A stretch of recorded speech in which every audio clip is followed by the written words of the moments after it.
Taoiseach, or the Taoiseach, gave a very long speech, 12 pages, and he says 2 years on, tragically, it seems we are no closer to peace.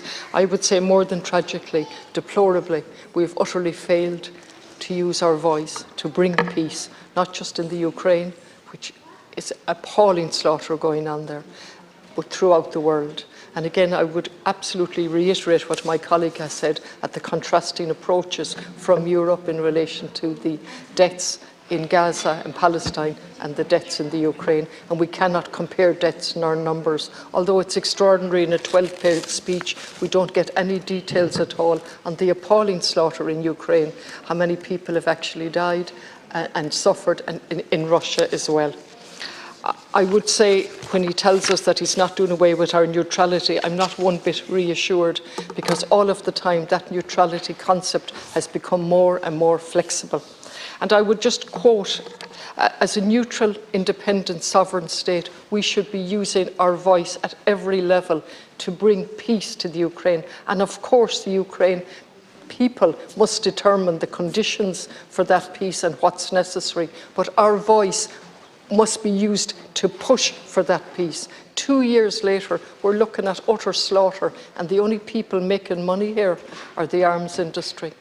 Equally in Palestine, arms industry all over this.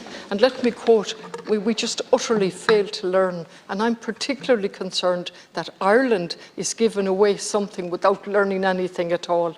Bertrand Russell, who lived an extraordinarily long life, philosopher and mathematician, and the Nobel Prize, recipient of the Nobel Prize, he said a long time ago, our world has sprouted a weird concept of security and a warped sense of morality.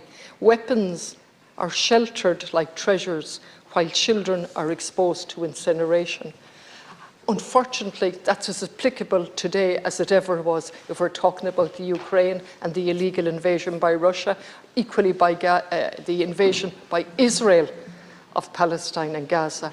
And yes, Ciancorla, I absolutely put on the record that our credibility is at stake if we deal with one war differently than another war. And that's exactly what this country has been doing.